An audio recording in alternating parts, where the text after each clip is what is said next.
बरसात की वह रात शहर के इतिहास में सबसे खामोश और सबसे भारी थी। जब सायरन की आवाजों के बीच इंस्पेक्टर आदित्य राठौर अपनी सरकारी जीप से उतरा। सड़क पर बिखरे पानी में पुलिस की लाल नीली लाइटें कांप रही थीं और सामने पड़ा एक साधारण सा दिखने वाला केस धीरे धीरे पूरे सिस्टम की परतें खोलने वाला था। एक छोटे व्यापारी की संदिग्ध मौत, जिसे पहली नजर में आत्महत्या बताया गया, लेकिन आदित्य की आंखों ने उस कमरे में कुछ और ही पढ़ लिया था।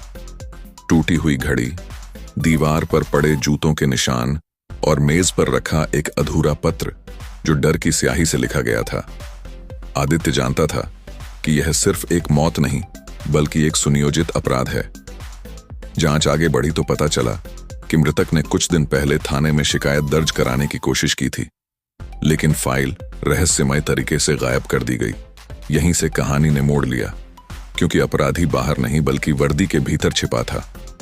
आदित्य के सामने चुनौती सिर्फ अपराधी को पकड़ने की नहीं थी, बल्कि उस व्यवस्था से लड़ने की थी जो अपराध को ढकने में माहिर थी। हर गवाह डरा हुआ था, हर दरवाजा आधा खुला और आधा बंद। राजनीतिक दबाव बढ़ने लगा। फोन आने लगे कि केस को साधारण मानकर बंद कर दिया जाए, लेकिन आदित्य के जहन में अपने पिता की बात गूंज रही थी कि वर्दी पहनना ताकत नहीं, जिम्मेदारी है।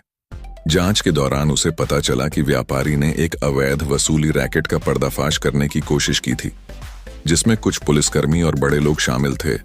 सबूत धीरे धीरे इकट्ठा होते गए। Call records, CCTV footage, bank transaction, लेकिन हर सबूत के साथ खतरा भी बढ़ता गया। एक रात आदित्य पर झूठे आरोप लगाए गए, उसे सस्पेंड कर दिया गया, मीडिया में उसकी छवि खराब की गई, लेकिन सस्पेंशन ने उसे रोका नहीं बल्कि और आजाद कर दिया। बिना वर्दी के वह और गहराई से सच के करीब गया। एक बुजुर्ग महिला मिली जिसने कांपती आवाज में बताया कि उसने उस रात कुछ पुलिस वालों को व्यापारी के घर जाते देखा था। यह बयान रिकॉर्ड होते ही महिला को धमकियां मिलने लगीं। आदित्य ने उसकी सुरक्षा का जिम्मा खुद लिया। कहानी अब व्यक्तिगत हो चुकी थी। आदित्य जानता था कि अगर वह पीछे हटा तो न सिर्फ एक केस मरेगा बल्कि इंसाफ भी। आखिरकार एक ऑडियो क्लिप सामने आई जिसमें वसूली की बातचीत साफ सुनाई दे रही थी। यह वही सबूत था जिसकी सबको तलाश थी, लेकिन इसे कोर्ट तक पहुंचाना सबसे मुश्किल था। सुनवाई के दिन माहौल तनाव से भरा था। आरोपी वर्दी में थे, चेहरे पर घमंड और सिस्टम पर भरोसा। आदित्य गवाह के तौर पर खड़ा हुआ। उसने एक एक परत खोली, झूठे आत्महत्या के सिद्धांत को तोड़ा और साबित किया कि यह हत्या थी। जज का फैसला आया, दोषियों को सजा मिली, लेकिन कहानी यहीं खत्म नहीं होती। फैसला सुनते वक्त आदित्य की आंखों में आंसू थे, क्योंकि उसने सिस्टम को जीतते नहीं बल्कि सुधरते देखा था। मीडिया ने इसे बड़ी जीत बताया।